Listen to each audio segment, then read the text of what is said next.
exercise of the democratic process. So welcome again, and as I said, you are always welcome here whenever you have the opportunity, and we trust that the experience will be such that you would wish to return and perhaps recommend it to persons with whom or over whom you have some influence. So thank you for coming, and it's a pleasure to see you all. Statements by ministers, announcements.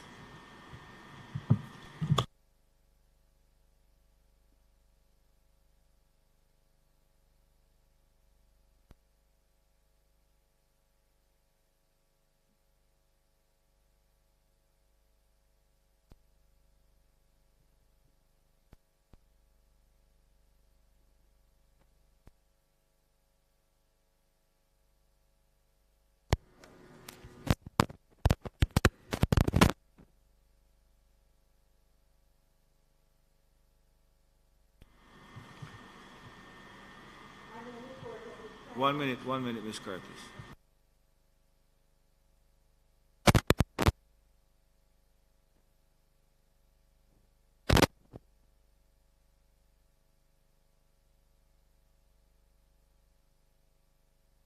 We apologize for this. This is a very unusual situation.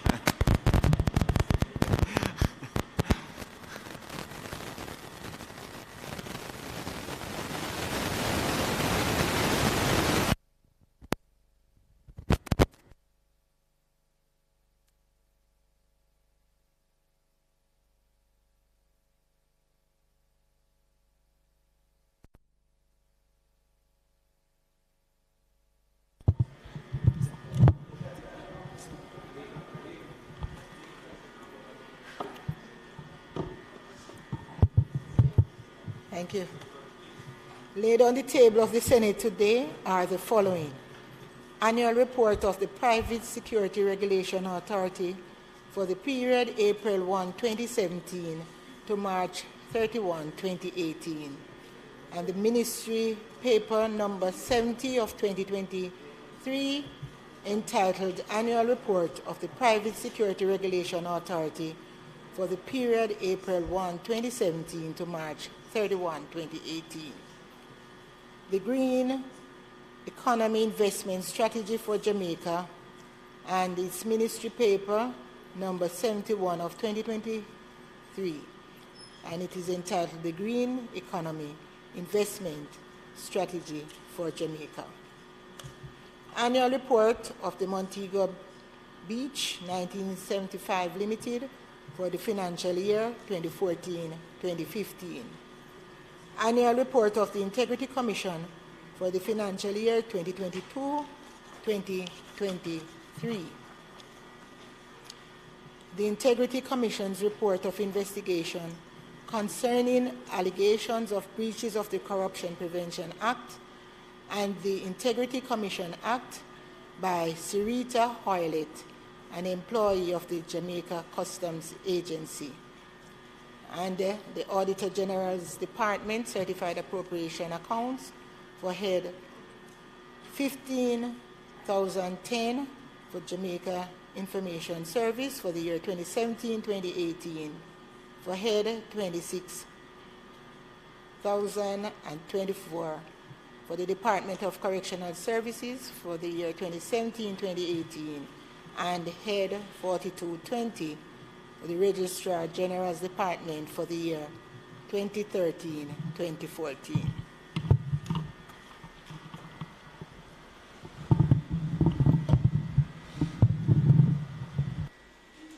Mr. President,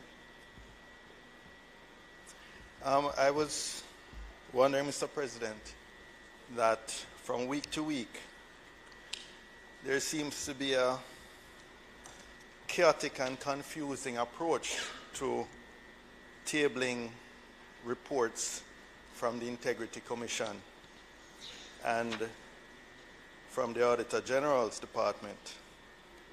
Just last week, you told us that you were not tabling any of these reports until the opinion of the Attorney General, which had been sought from the Speaker,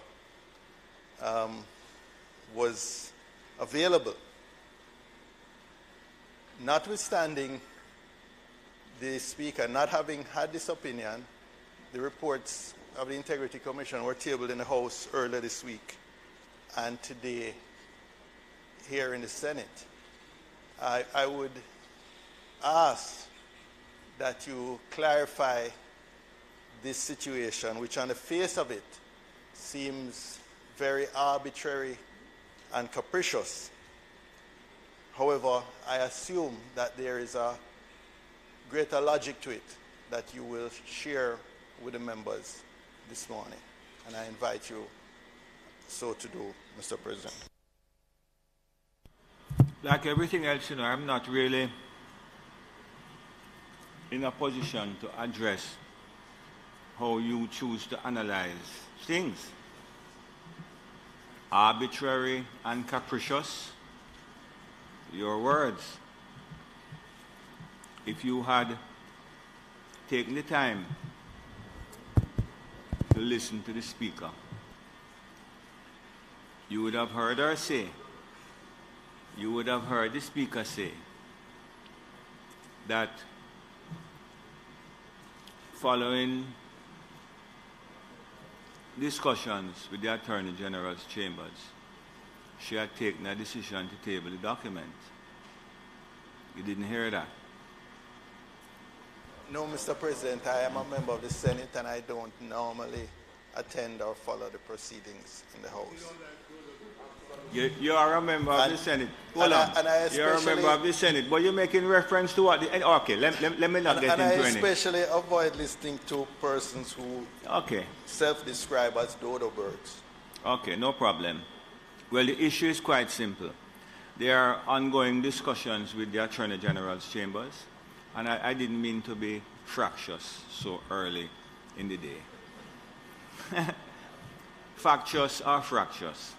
There are ongoing discussions with the Attorney General's Department, chambers. A decision was taken to table subject to further discussions. The Integrity Commission, I can't speak to the other reports. So that is why we have tabled it here. And I can tell you that I know as a fact that the Speaker indicated during the course of the meeting that there was not a formal correspondence, and I know that that is in hand subsequently, but I'm not in a position to speak to it yet.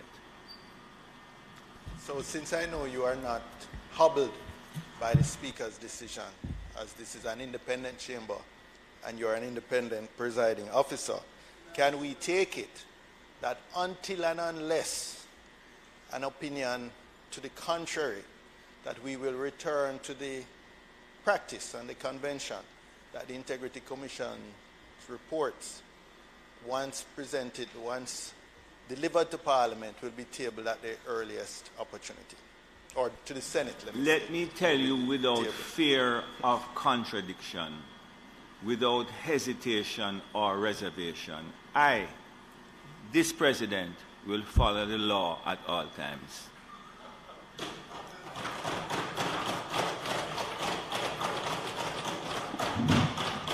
Now, President, I know you follow the law. I just need a clarification here. On the matters of announcement, Ministry Paper 71, 2023, I see we have an hard copy here, but I also see another announcement. Is it the same document? If you just look at that, it says Green Paper Investment. That's the copy scheme. Green Economy Investment Strategy for Jamaica. Is it two different documents? Is it one document? Just want to make sure I'm aware. Senator Brown, apparently one is the Green Paper. One not a Green Paper, Chair. President. One is a ministry paper and one is a strategy document. But both of them are entitled the Green Economy Investment Strategy for Jamaica. Ministry of Economic Growth and Job Creation. The second one, the Green Economy Investment Strategy for Jamaica. It's not like the same thing from the same ministry, just that the only difference is the number of copies circulated. I'm just trying to ascertain if we're entitled to 2 documents or 1 document, and this was repeated in error. That's what I'm trying to clarify, Chair. I'm going to ask the Minister to clarify it for you. Perhaps the clerk, if the microphone was working, the clerk would have clarified it. Minister Samuda. Thank you, President. Speaking from a seat not usually my own. Just to clarify what we would have said, there's a ministry paper, which is a printed copy before you, and the green paper, which should have been under, I suspect, laid on the table, that would be circulated in the usual digital manner, as the longer documents have been being circulated in recent times. So I suspect the section with the 2 CDs will come to you digitally. And it should have been, and it's misplaced as opposed to, that's the actual green paper, correct? Correct, yes. So could that be corrected, Chair, so we are clear that a green paper is being submitted? I've instructed the clerk to correct the report. Thank you very much. Thank you very much, Senator Brown. Bills brought from the Honourable House of Representatives, petitions, papers, reports from committees, notices of motions given orally. Mr. President, I beg to give notice that at the next meeting of the Senate, I will move, be it resolved, with reference to the resolution approved by this Honourable Senate on the 25th day of November 2022, appointing a Security Interest in Personal Property Act 2013 committee, and that as a result of the resignation of former Senator Leslie Campbell, that we now appoint new member, Senator Dr. Dana Morris-Dixon, to be substituted therefore. Mr. President, I further beg to give notice that at a later stage today, I will move for suspension of the standing orders to allow me to take the motion. Mr. President, I beg to give notice also that at the next meeting of the Senate, I will move, be it resolved, that this Honourable Senate appoint a select committee comprising the following members: Senator Cavan Gale, Senator Abka Fitzhenley, Senator Lambert Brown, to sit jointly with a similar committee appointed by the Honourable House to examine and consider 1. Ministry Paper number 69, 2023, dated June 20, 2023, entitled Job Description of Ministers of Government. 2. Green Paper number 03, 2023, dated June 20, 2023, entitled Job Description for Members of Parliament of Jamaica. And 3. Codes of Conduct for Parliamentarians, and to recommend a plan of action for the implementation of standards for performance and accountability, and to provide a report of its findings to this Senate. Mr. President, I beg to give further notice that at a later stage today, I will request the suspension of standing orders to allow me to take this motion. Thank you very much, Minister. Questions and answers to questions? Motions that may be made at the commencement of public business requiring notice. Motions relating to the sitting of the Senate. Motions for leave to introduce bills. The presentation of bills without the leave of the Senate first obtained. Public business. Minister. Mr. President, there were 2 items circulated on the agenda today, but we will only be proceeding with 1. I give notice of that at this point in time, and I also indicate our intention to continue with the State of the Nation debate, and our only speaker in that regard today will be Senator Dr. the Honourable Dana Morris-Dixon. Before we invite the Senator to the floor, I wonder if we could simply take the 2 very simple motions, notice of which I gave notice earlier, in which case I would ask for the suspension of standing orders to allow me to take these motions, which I gave notice of earlier. Members, so there are 2 questions, that the standing orders be suspended in order to take the motion. Those in favour? And can I take both motions together? I don't think there is any contention. Those in favour? Against? Thank you. Might the motions both be approved, Mr. President? I put the both of them. Out of an abundance of caution, both motions be approved, although I put it. Those in favour? Against? It is now my great pleasure, Mr. President, to invite to be acknowledged by you, Senator Dr. the Honorable Dana Morris Dixon, who will present her maiden State of the Nation debate contribution today.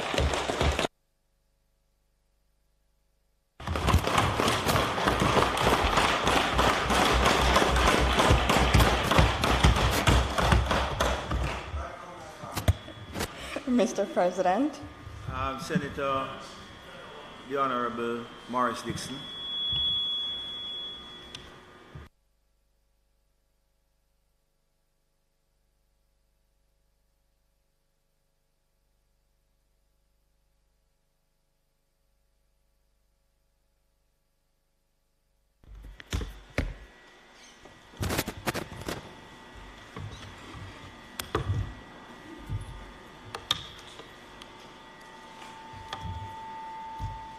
Mr. President, I must start by thanking the Most Honorable Andrew Holness, Prime Minister of Jamaica, for having confidence in me, as demonstrated in his recommendation of me to the Senate and to the Cabinet. This is indeed a very bold move on his part. He asked someone who was not a political operative or a well-known entity to lead the digital and skills transformation in Jamaica, two very critical areas for our country's future.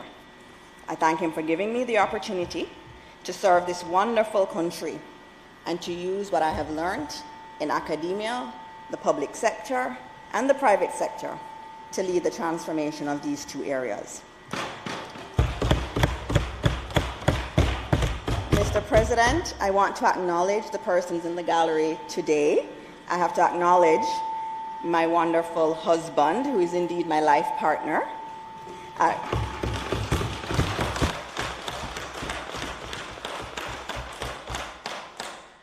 also acknowledge other members of my family who are here today, including my mother, Elizabeth Brown, and my father-in-law, Reynald Dixon. And today is my father-in-law's birthday, so I thank him for being here on his birthday. What better thing to do than come to the Senate to listen to a long speech, right? I don't think there's anything better than that. I also have to acknowledge my beautiful girls who are here, Akila, Katrina, and Jody. They're all there.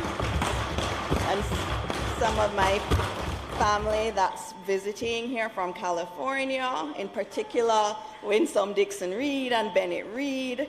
I also acknowledge the presence of some of my closest friends and some of my professional supporters who've been through with me and by my side throughout my journey. And they're up there too, Damian Brown, Diana Thorburn, Nadia Figueroa, Nelissa Hines. I thank you all for all your support through the years. And to Maureen, who's such a constant supporter, thank you. I also acknowledge Sharon Hay Webster, who is here. I thank you for your kindness in helping me to navigate this new space. Thank you. And I have to also acknowledge representatives from the teams that I work with. These include the hardworking NIDS team, RGD, eGov, HEART, and members of the OPM team. I just had some new areas added to me, Jamaica Post and JASTV, which deals with cybersecurity. They're not here, but I acknowledge them. Now, I worked in the public sector a decade ago, and since that time, I've often thought that some of the smartest and best people that I have ever worked with were in the public sector. They're good people serving our country, and I am grateful for the teams represented here who have time and time again chosen to so ably serve this country. I want to also acknowledge our multilateral friends, Mr. Tariq Ali from the Inter-American Development Bank, the IDB, he's here, and our World Bank friends represented by Natalia Milekno, who are working so hard to support us in our skills journey and our digital journey. And I know there's a UNICEF rep here also, and I want to especially thank them for all their work with young people in Jamaica.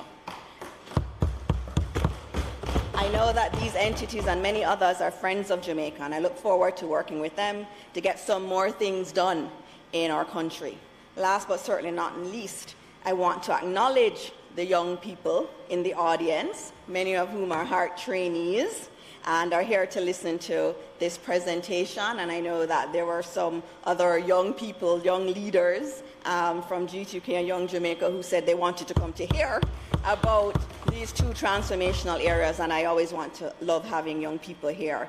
I also thank my small direct team. I have a very small team that has helped and worked with me on this. Marjorie Straw, Blake Brown, Dorset Bowen Walsh, and Delroy Franklin, who have supported me in invaluable ways as I have started in this role. Thank you.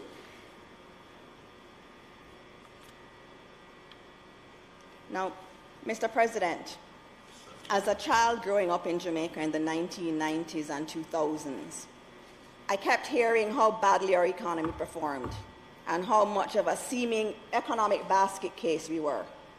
As I became an academic at UWI and worked on the Jamaica Economy Project, I wrote on so many occasions the following words: the Jamaican economy has underperformed. The Jamaican economy has underperformed.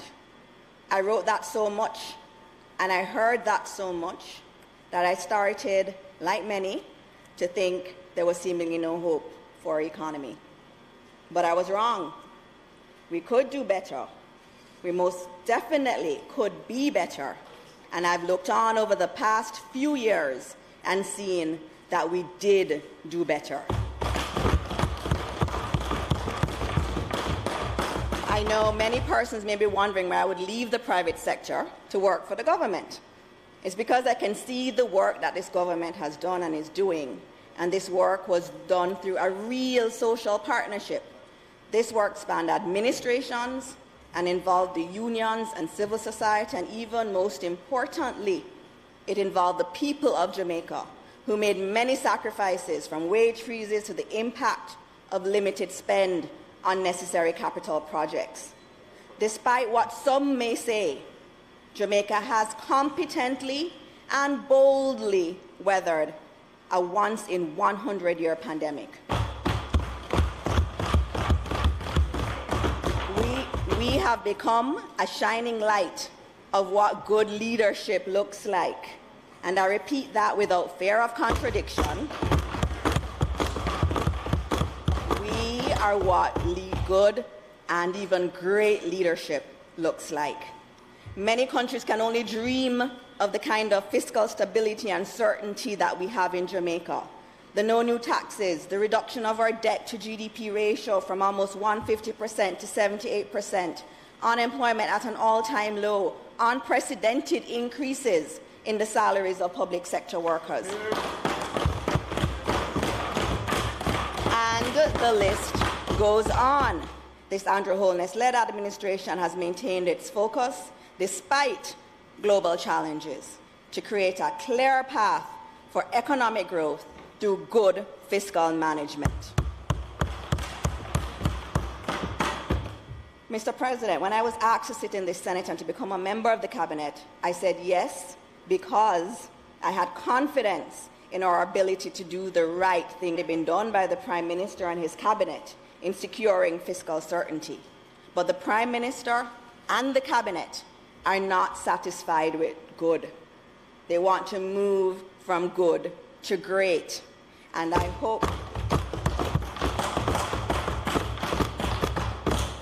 hope to play my little part in supporting this thrust to unleash the greatness that lies in our people. Mr. President, I am no ideologue. I believed in doing what works. I believe in the advancement of the people of Jamaica. Mr. President, to those who talk of stagnation, destruction, and despair, while others labor for prosperity and progress, I repeat the words of Scripture. All hard work brings a profit, but mere talk leads only to poverty. The administration has demonstrated time and again that it is about getting things done and not talking about getting things done. I know it's not popular to speak about the numerous successes of the administration. It's not popular to print good stories that tell of the overwhelming achievements of our people. And it is our people who have demanded this and who are the beneficiaries of these successes. But I know that history will be kind, because Jamaica went through the COVID pandemic and demonstrated its resilience, its capability. Nobody can look at us and say that we underperformed. Nobody can say that we have poor leadership. Nobody can say that our people don't have what it takes to be the best, because Jamaica is one of the best performers economically in the world in the way that it weathered the storm. And that is not hyperbole, it is a fact.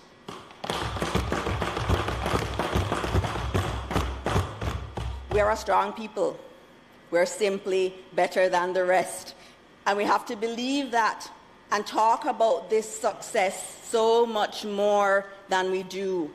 We're a country and a people going places, and that place is up.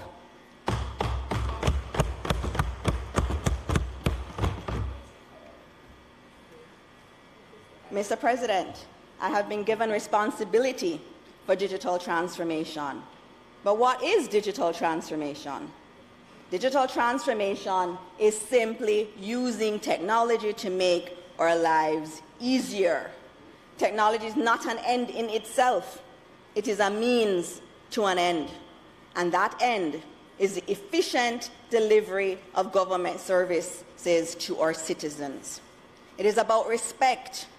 It is because we respect you that we are working to cut down on the need to go from government office to government office trying to get a simple service.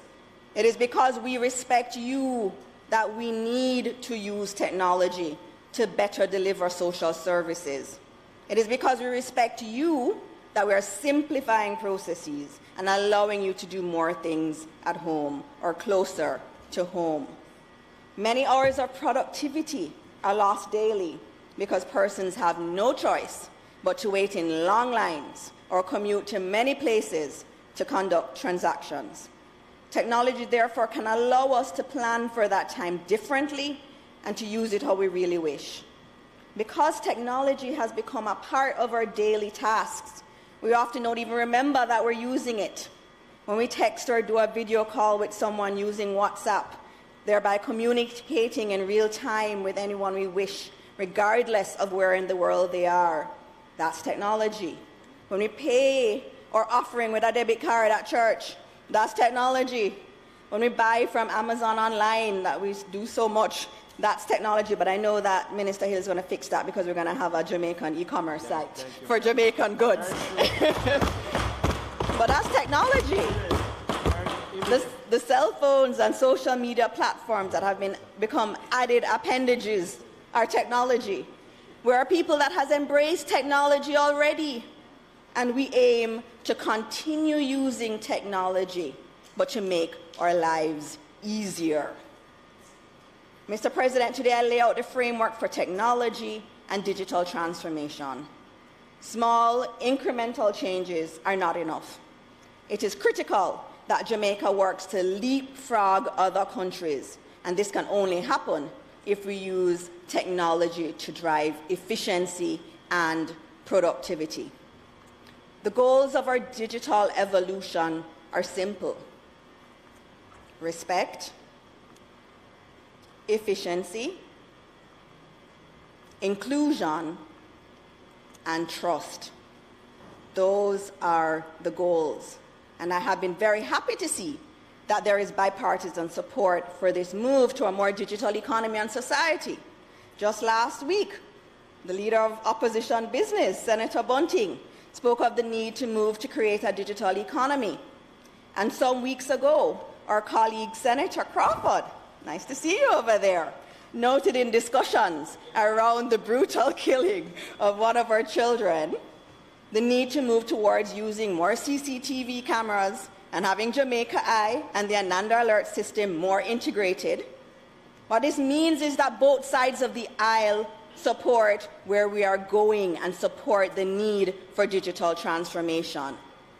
But as we do this, I again note that the administration's goal is not about technology itself, but the goals of respect, efficiency, inclusion, and the creation of trust. Mr. President, every house starts with the foundation. It makes no sense to build a house that does not have a strong foundation. In creating the environment for efficiency in government, it is critical that we set the foundation right. The foundation includes the speedy but proper implementation of broadband in Jamaica. This administration believes that every child matters, and since every child matters, it is critical that no child or person is left behind in access to the most basic of tools, which is access to the internet. The National Broadband Network aims to have every household and every community connected to the internet. Under the initiative, Jamaicans will be provided with a minimum level of broadband speed as a basic requirement, and will see high-speed broadband being provided close to most homes and businesses. Educational institutions and key government entities such as parish courts and municipal corporations, they are under this initiative. And we have already seen the emergency broadband backbone, which covers more than 80% of the country, which was built out with true public-private partnership and with investments of over $2 million. And so already we've seen more than 90 schools have been connected via this network. 90 schools, that's a lot of schools, with all parish courts and municipal corporations also connected via fiber. In addition to expanding the broadband base, it is critical that we implement a robust cybersecurity framework. And Senator Longmore, this includes what you spoke about last week in relation to helping children to be safe online. We must put protection of personal data also at the center of everything that we do. It's a critical ingredient in engendering trust in what we are doing with the use of more technology. This will be an important role for the Office of the Information Commission, and I'll talk about cybersecurity a little bit more. Mr. Speaker, the legislative element is also critical and is a part of the requisite infrastructure necessary for our development. We are stymied by many inefficiencies in government, and as we seek to use technology, it is important that the policies and laws also catch up. One example is the required development of a cloud policy. How do we use the cloud? We hear lots of talk about the cloud, and what about data sovereignty? We have to have a policy around cloud if we are going to truly deploy the kind of technology that can make our lives easier. And we also have to change some of our laws that preclude us from making some of the required changes so that our ministries, departments, and agencies can be more efficient in their delivery of services. Another key component of the foundation layer is, of course, the digital ID, which will undoubtedly pave the way going forward in the delivery of services across government. Mr. President, implementing identification as a service for the public good that is consent-based, voluntary, and accessible to all Jamaicans from birth is one of the most critical layers in developing and deploying transparent, inclusive, and always accessible trusted services in government. Mr. President, the government has made significant steps in establishing the National Identification and Registration Authority and the National Identification and Registration Inspectorate, with the sole purpose of making consent-based, so nothing compulsory, consent-based, voluntary identification as a service accessible to all Jamaicans from birth in this calendar year.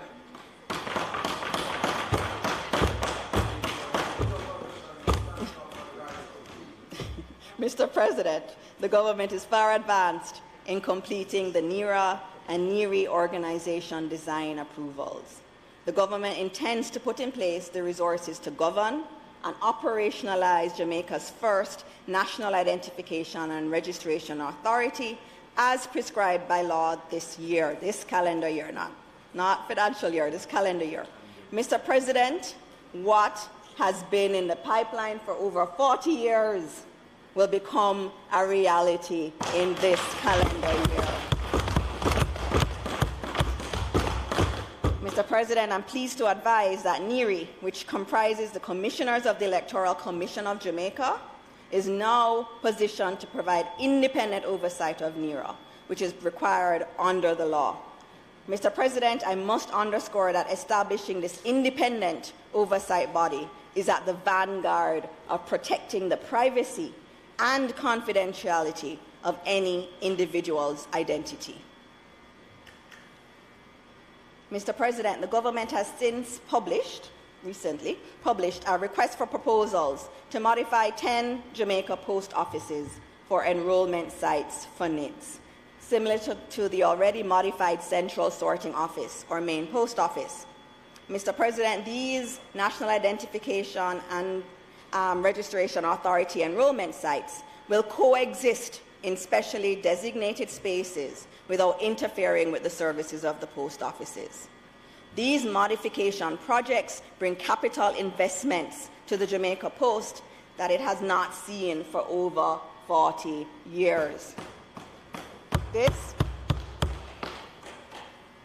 work to retrofit, for example, the Central Sorting Office, wasn't done for us, not for us at all.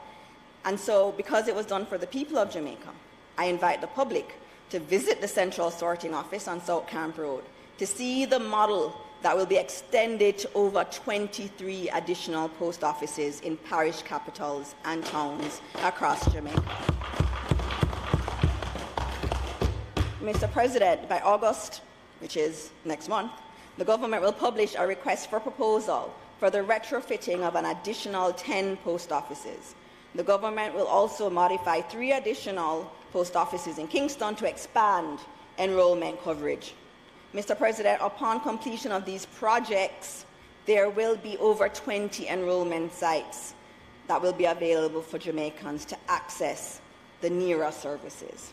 We plan to bring the NIDS regulations to Parliament within the next 2 months, and that will pave the way for us to move forward on the rollout of the digital ID. I will speak more about this rollout when the regulations are tabled. Mr. President, digital skills are also critical. I say to our young Jamaicans, you must have math and English skills, but you also must have digital skills. The world is changing, and the jobs that will drive us forward are increasingly requiring digital skills. And I'm always emphasizing to our children that digital skills are not the ability to watch TikTok videos for hours on end or to watch YouTube videos. Heard that, my children? We must focus collectively on ensuring that in both the public and the private sector that we acquire the essential human talent necessary for the transformation to the new economy. Acquiring talent does not mean that we necessarily seek to hire new persons, although that may be required in some instances. However, there are ample opportunities to upskill our people, both those in the private and public sectors, with the requisite skills needed to respond better to technological demands. This government will embark on a national drive to ensure that every citizen has access to learning basic digital skills. And will work with our international donor partners to build out a robust skills development framework for the country that will ensure that the skills needs of productive sectors are aligned to national and global trends. It is in this vein that we're working to add more cybersecurity programs and skills in the government through our collaboration with the IDB, and we're having discussions with other partners to further enhance our global or cyber defense infrastructure. Mr. Speaker, we will also be exploring the development of incentives, this is an important one, to keep digital professionals in the public sector. And to continuously increase the skills of these professionals, as our digital agenda is dependent on us having the correct skills in place. the hiring of a national CIO to drive this increased use of technology in government, to gain efficiencies and to streamline the introduction of new systems is also a critical goal, and we will be advertising for that position very soon. The other element of this framework is connected government. The goal, as I've pointed out before, is to have a more joined-up government where all the parts speak to each other. I know this will not happen overnight, but it is critical that we move boldly towards this goal. This digital ID can make so many of our interactions with government entities more seamless, and it is important that over time we eliminate the pain points encountered by our people in their interactions with the government. I've been quietly listening to the talk of pain points in the media and on social media, and I've been meeting with key individuals in these areas across government to support them in addressing these issues.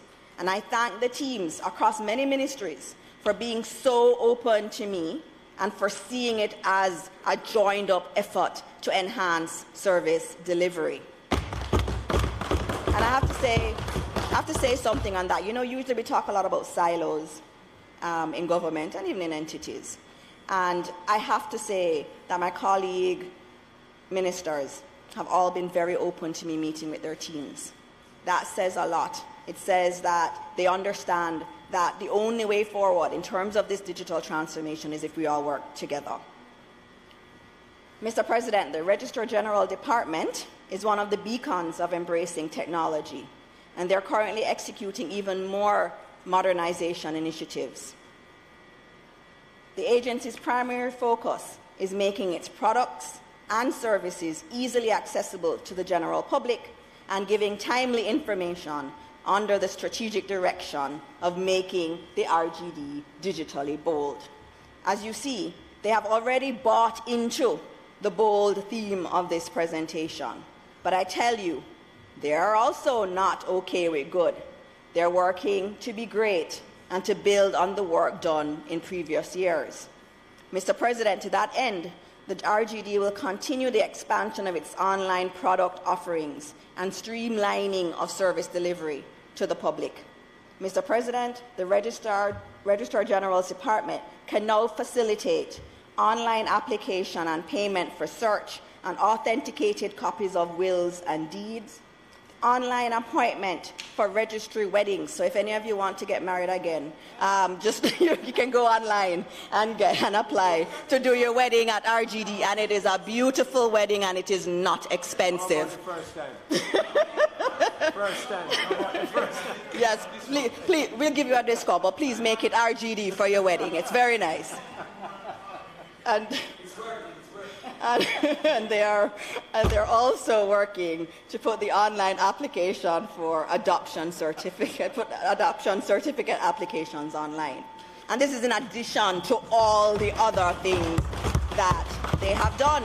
And what's important is that these services will be offered. When you put it online, it's offered to those Jamaicans locally and in the diaspora.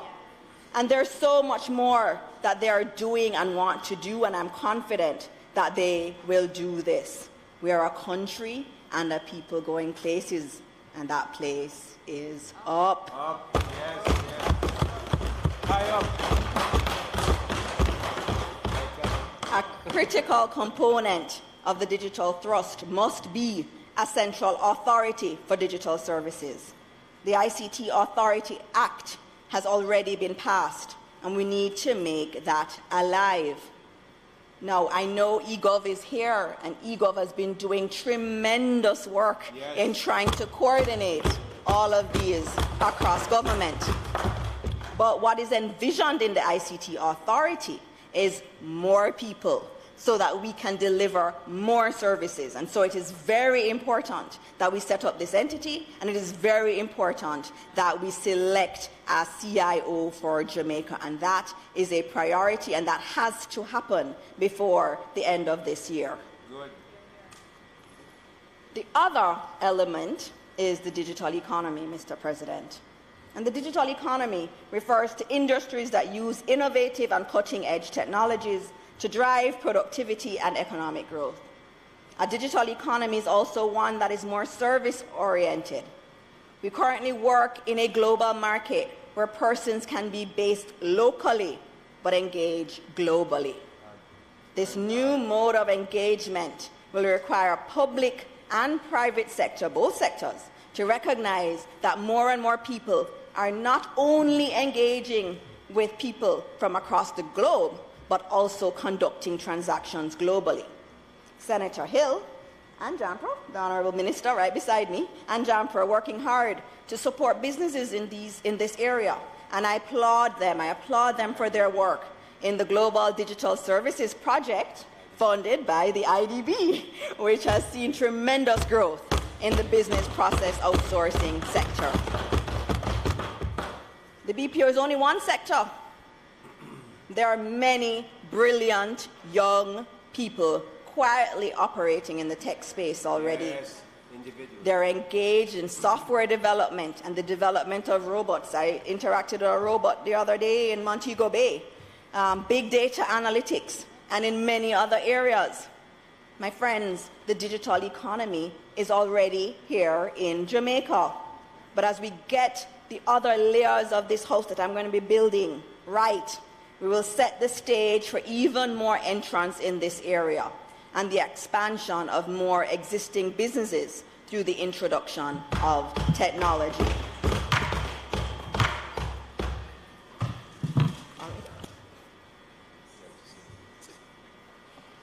Mr. President, I'm proposing that the members' time for speaking. Senator Bunting, I cannot hear you. We can't hear you, man. Speak up.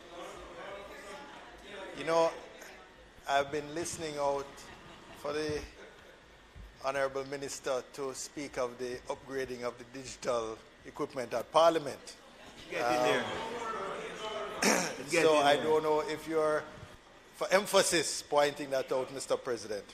But the Minister's time for speaking having expired, I'm proposing that she be given sufficient time to complete her presentation. Thank you very much. Members would have heard the question. Those in favour?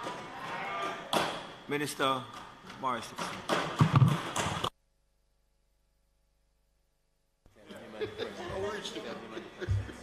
What's going on with it? Senator Bunting and Mr. President, I want to thank you for giving me this extra time, and you said as long as I may need. That's what I took from it.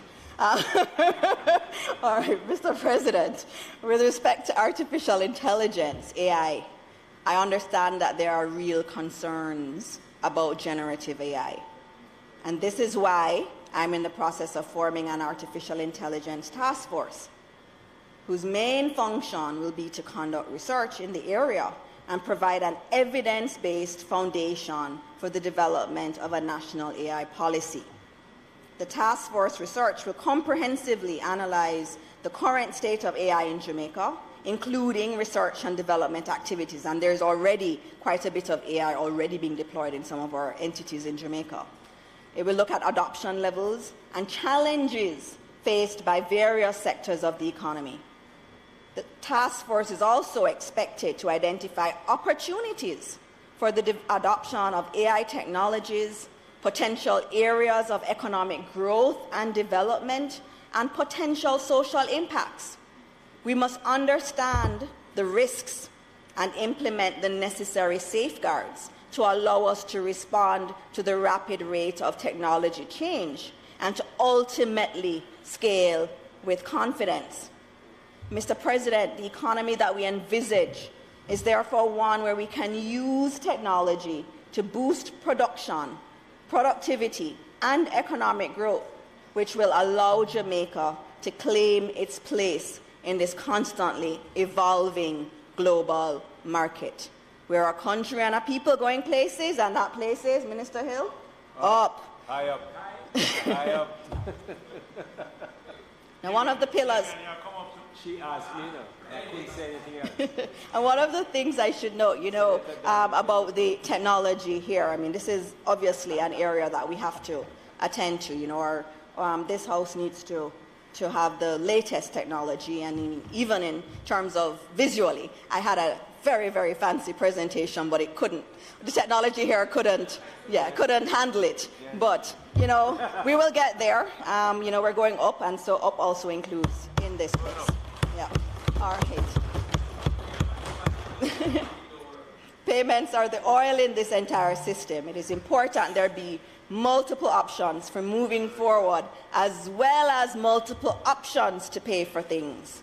These range from cash, which is using the beautiful new notes that were delivered with inclusion in mind, and I need to note that they were delivered with inclusion in mind.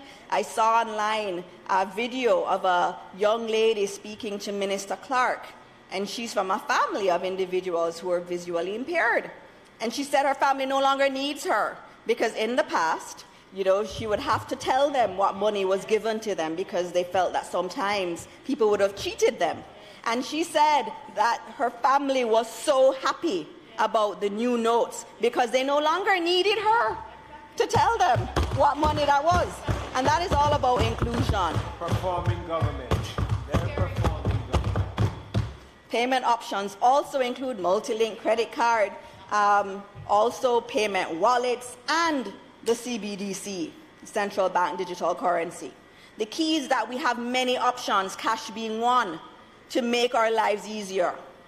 Payments do fall under the Bank of Jamaica, but it is here in our house, in our framework, because it is a critical peg of the digital transformation that we speak of. The other key column of the House is in relation to inclusion. Mr. President, we cannot speak about the digital economy and not talk about inclusion and access. I noted earlier that the broadband project is a part of the foundation of this move forward, but inclusion is broader than that. This country belongs to young and old, and rich and poor, and rural and urban people. Irrespective of your station in life, you must see yourself as an important part of this move forward. It is for this reason that we'll be re-envisioning the post offices, not just as need sign-up points, but also to be digital service points.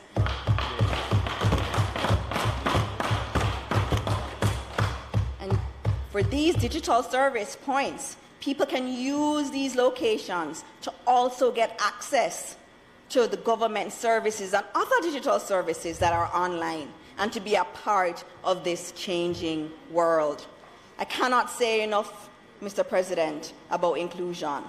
This move to adopt more technology to make our people's life easier is not a government activity, it is a national activity, and we all have to be a part of this. We, all of us in here, the leaders of this country, must listen to our people and be responsive to them. It is for this reason that I will be doing a listening tour at the community level to just reason with people. When I speak to your everyday Jamaican, they tell me of the issues with getting service, and they tell me of the frustrations of going from place to place and the long lines. They tell me of their desire for more efficiency and for them to be respected irrespective of their title or income. Mr. President, as we look to implement technology-based solutions, I will be driven by the needs of the people. There is great power in listening to our people and taking them along with us on the journey. In fact, it is our responsibility to give them a voice in this entire process.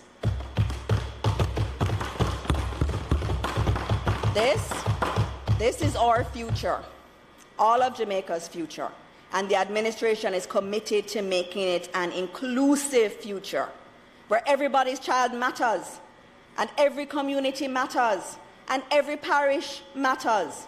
We're not better if only some benefit from this future. We must ensure that every single Jamaican can see themselves in this bright vision of our future. And that is my commitment today, And that is the commitment of the administration. We are a country and a people going places, and that place is up.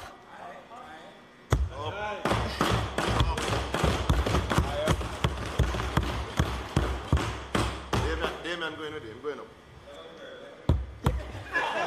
You can come, and I know you are already with me, so that's good. Mr. President, I now turn to the other element of my responsibility, which is skills development and transformation.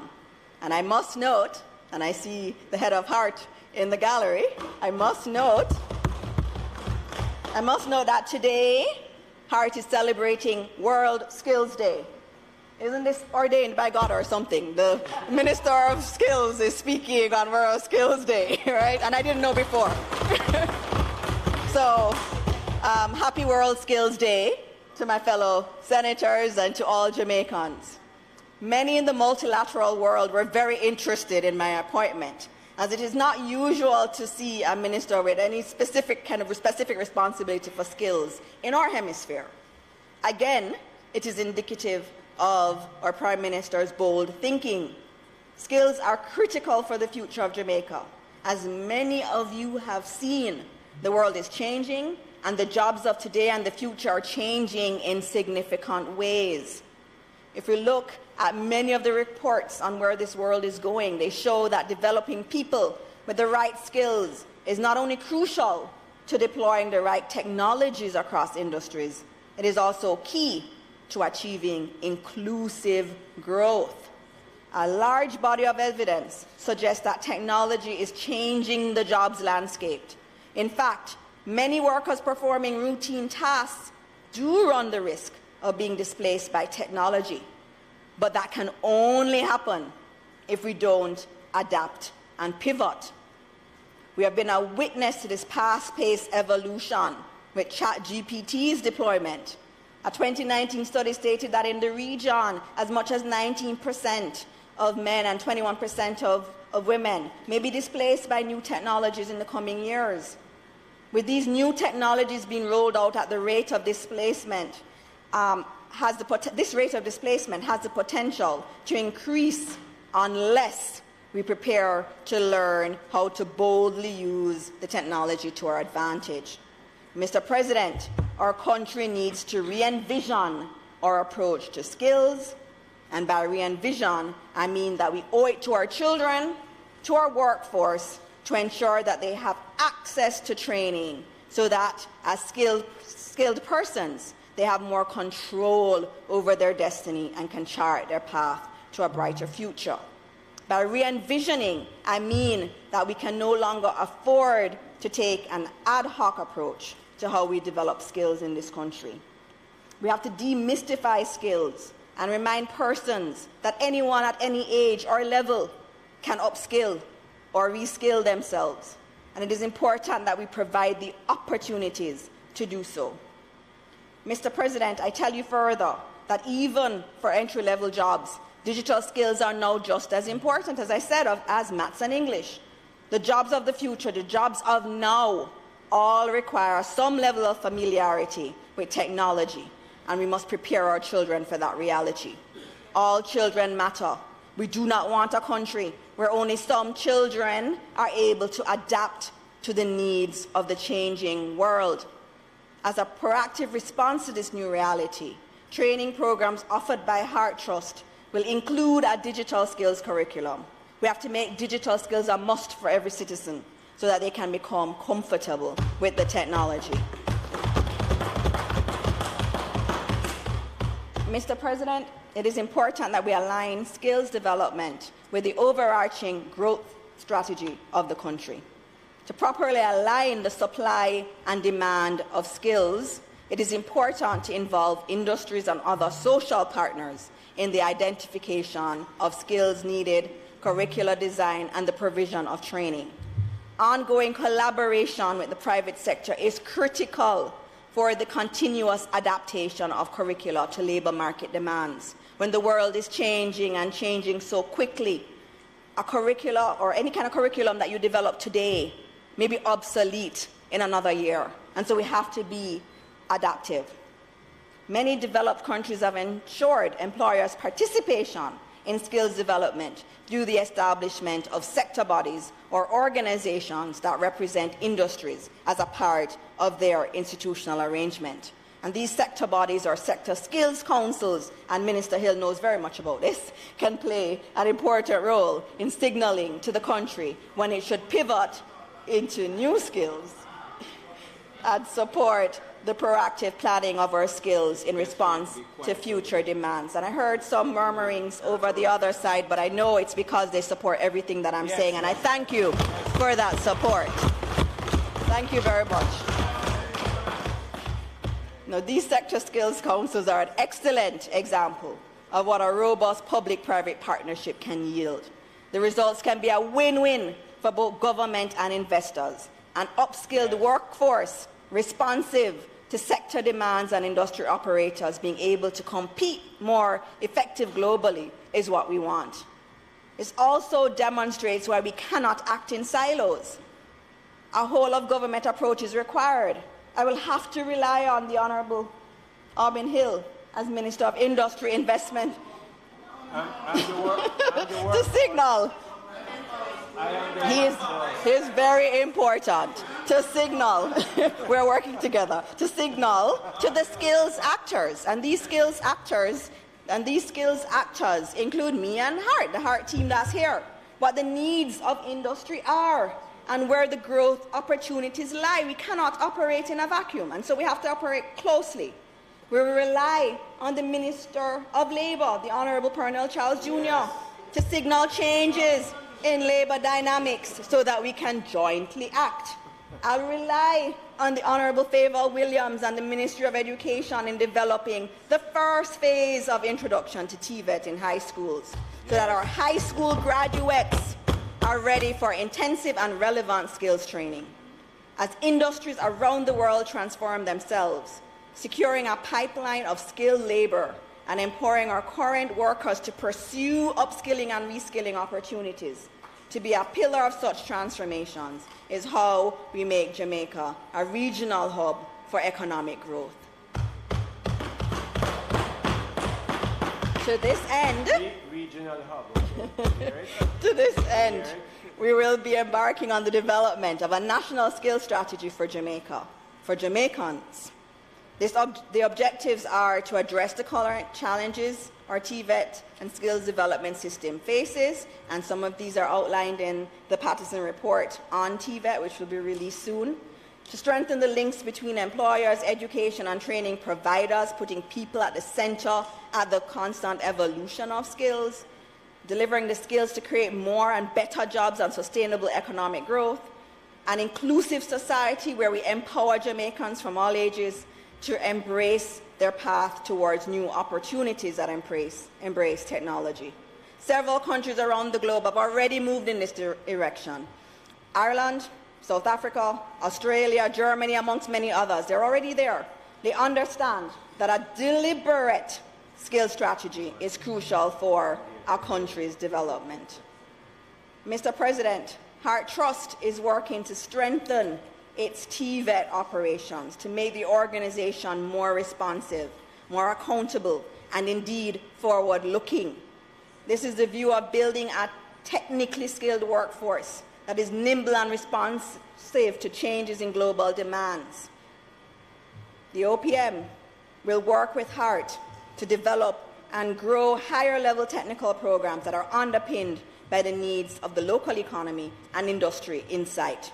Programs that will provide persons with pathways to advance to higher levels of technical training with the added support provided by on-the-job training. Enabling our current and future workforce to be the pillar of industry transformation and the engine of economic growth is our goal. We're a country and a people going places, and that place is up. Right. And I like hearing it over there too.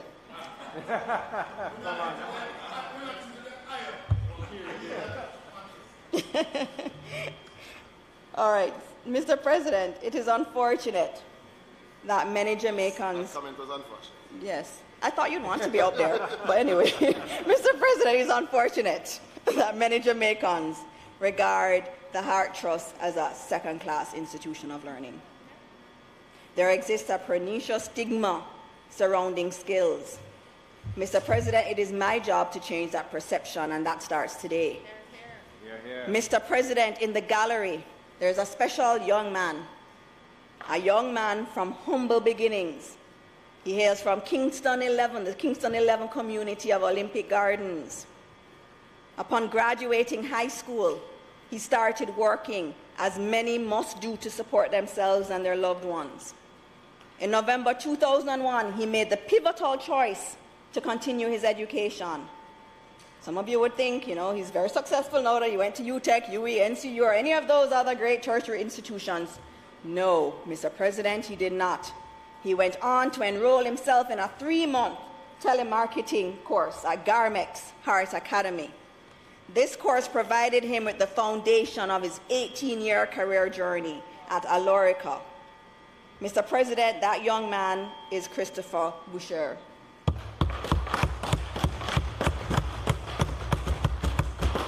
Christopher is now the acting country manager of XVI Jamaica. He is here with us today, and I would like to take a moment to applaud him for his achievements. This is not only a testament to the viability of skills training, but to the business process outsourcing industry as well. Mr. President, today he manages a staff complement of 1,200 vibrant Jamaicans. Christopher serves as a good example to our young men of the power of perseverance and commitment to excel and the value of skills training. Mr. President, it is possible to succeed with skills training. It is possible to advance a career with skills training. Mr. President, I want to tell our young people again that the world has changed and skills are more and more important. Globally, there are shortages of skilled people, including, for example, electricians and plumbers globally. And it is important to note that these areas have changed as increasingly they involve technology. There's a global shortage also, and local, of skilled construction workers and shortages of tech workers. They're therefore many areas of demand, and they are not solely in the traditional areas of skilled work. How many of you have heard of IT Network Systems Administration or optoelectronic technology? Senator, have you heard of that one? Optoelectronic technology. Then there is mobile robotics, digital construction, renewable energy efficiency and technology. Those are all new areas. Those are all very important areas globally. And guess what? Hart provides all of these. How many of you know that Hart provides all of these cutting edge areas, these new areas? At the recently held World Skills Day, the country's young people competed in a range of skills areas, from welding to robotics to digital design and solar competitions, and of course optoelectronics. Now, there were many children there, and I was so happy when the winners of the primary program were from primary schools. The young program, they were primary schools, not prep schools, or primary schools, and they were from rural areas. They won the robotics, and they won the coding competitions. There's greatness everywhere in our country. And I was even more happy when it was an all-girls team that won the high school robotics competition, and it was an all-girls school team from Immaculate High School. But it was beautiful to see. What it said to me was that the future was already here. We have the future here. Maybe some of us older ones aren't really in tune with it, but our children know, and we are putting in place programs that I have to applaud Hart and the team there for what they did with that competition. Now, Hart's offering is very diverse. You can acquire certifiable vocational skills as well as the latest skills in programming, digital animation, business development, digital marketing, social media management, web development, and many more. Mr. President, up to level 4, there are no costs to the trainee to acquire these industry-demanded skills. As we all know and probably don't talk about enough, the Prime Minister, the Most Honourable Andrew Holness, announced in his budget presentation that all programs offered by Heart Trust up to an associate degree are now free. They are free with no strings attached. The government is therefore working to deliver the skills required and removing many of the barriers to access in making a move as bold as this. Mr. President, we are a country and a people going places, and that place is up. And I should note, and that's a critical element.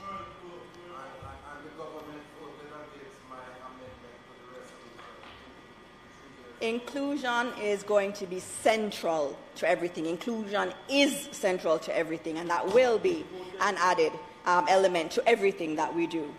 Mr. President, Hart's commitment to providing training and education opportunities to individuals across various sectors had led to remarkable results in enrollment. Across multiple programs and interventions, Hart's enrollment performance has exceeded expectations. Notably, their TVET programs have seen outstanding numbers, surpassing all of the planned enrollment figures. They had a target of 116,000 trainees, and they achieved 129,000 trainees. In terms of community training interventions, there's been significant growth there. They targeted 9,000 interventions there, and they did 14,658. And so across many different areas, Mr. President, the good news continues. In terms of many of the other areas, in terms of certification, which was one area that a lot of people had concerns about, and Hart had concerns about that. The number of people certified, they set themselves a target of 49,000 certified last year, and they achieved 51,541. They've been exceeding their targets, and that is very important to note. Hart has heard the comments and seen the public reports demanding that it provide more impact. It is working hard to transform itself for the future. There's much more work to be done, but I'm happy to say that the transformation aimed at achieving impact has begun.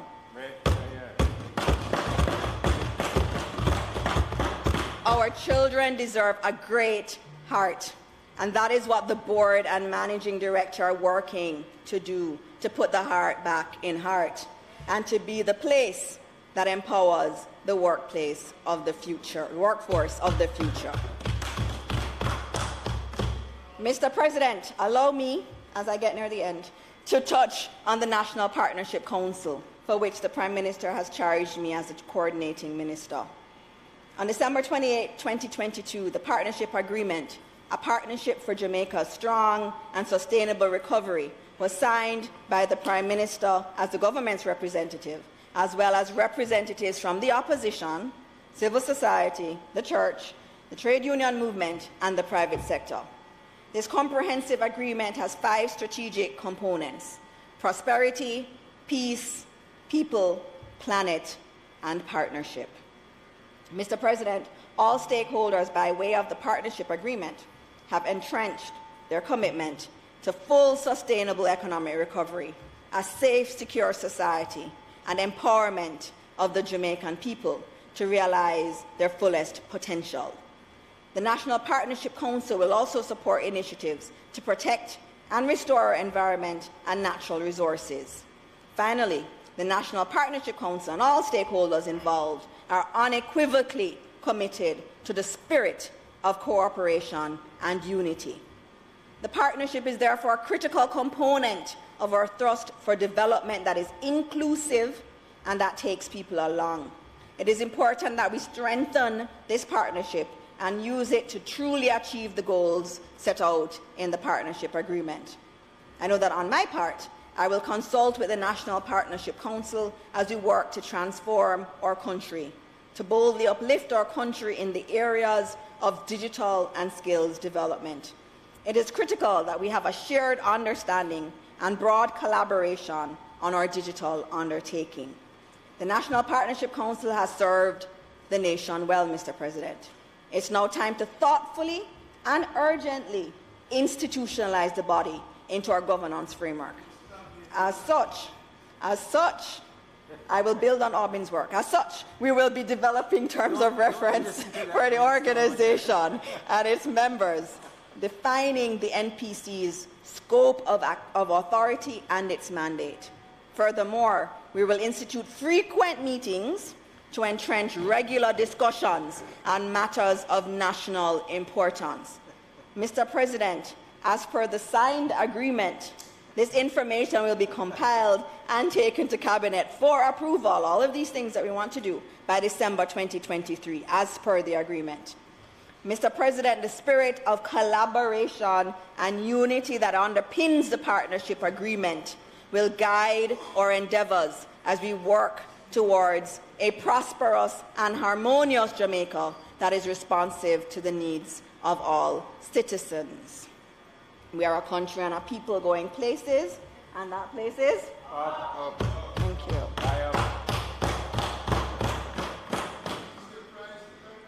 Mr. President, I think I showed the inflation numbers. It's going down. Mr. President, I end this presentation on a note of hopefulness. Mr. Speaker, for as long as I remain in this position, I will work to put the people of Jamaica first. My role is to empower and multiply the Christophers of Jamaica. I will embrace the role of ensuring that every Jamaican has the option to access their government with comfort and convenience, and that our national training agency is empowering our young people to boldly claim their place in this world. After all that has been said, and more importantly, all that has been done, Mr. President, yes, we can conclude that this administration is a thoughtful, caring, and compassionate government. We can conclude that all Jamaicans must be and will be empowered for the days to come. Equal opportunity and inclusive transformation will be the order of the day. Mr. President, no one will be left behind. We are a country and a people going places, and that place is up. High up. Mr. President, permit me to echo the words of our first national hero, the Right Honourable Marcus Mazar Garvey. Up, up, up, you mighty race, accomplish what you will. The Jamaican people have always been called to chart our own destiny and to claim our place in history with God by our side. Mr. President, let our hearts ignite with a burning passion, fueled by the fire of dreams. Together, let us paint the canvas of our destiny with vibrant strokes of triumph and resilience. Cast aside the chains of doubt and limitations, for within us lies the power to achieve greatness. Like a soaring pelican in the vast expanse of the Jamaican sky, let us spread our wings and conquer the horizon of possibility. Hope is real, hope is alive, and I have faith that this hope, which lies in the potential of all our children and young adults, will bear fruit. Mr. President, I know that this work of turning hope into fruits will not be completed overnight, but with the continued blessing of the Almighty, the inclusion and favor of our Jamaican people, and a bold, skilled, and connected core of young people, I have no doubt that we will persevere. I have no doubt that we will be victorious. God bless you all. God bless Jamaica, land we love.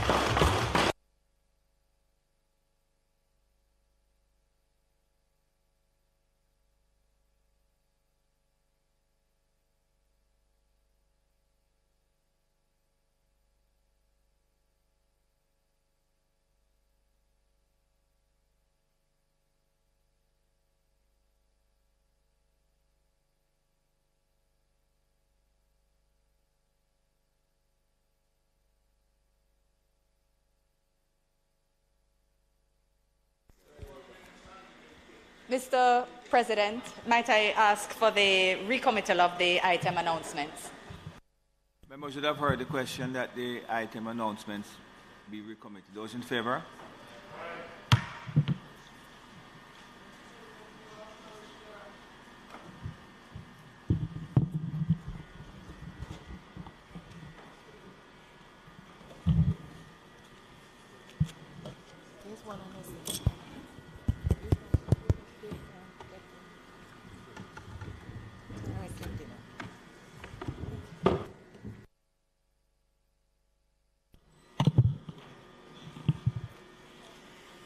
Also laid on the table of the Senate today is the indicative ruling concerning investigation into allegation of breaches of Corruption Prevention Act and the Integrity Commission Act by Sirita Hoylett, an employee of the Jamaica Customs Agency.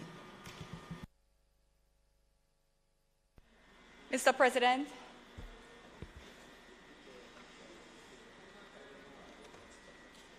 Mr. President, as I indicate, I listened to the clerk, but it seemed that that's the same announcement that was made earlier and is on the order paper. Yeah, but she didn't. Apparently, she didn't read it. Oh, it's on the order paper, but it was omitted. Okay, thank you. Mr. President, as I ask for the suspension of the State of the Nation debate, I just ask once more for the Senate to convey by applause their appreciation to Senator Dr. the Honorable Dana Morris Dixon for a masterful presentation today. I am 100% confident that when the listening public across the length and breadth of Jamaica gets the opportunity to hear aspects of this speech, and I would hope that they are able to hear all, they will share in the journey and the vision, they will understand their part in the journey and the vision, and that they will indeed recognize that Jamaica is a place of great people. We are a great country going up, going places, and that place is up. So I ask, Mr. President, that there being no further business, and I think it is appropriate in these circumstances, that the Senate be adjourned for a date to be fixed. Absolutely. Members, yes, I know. The question is that the debate of the Station of the Nation be suspended. Those in favor? And secondly, that the Senate be adjourned for a date to be fixed. Those in favor? This Honourable Senate now stands adjourned for a date to be fixed.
you.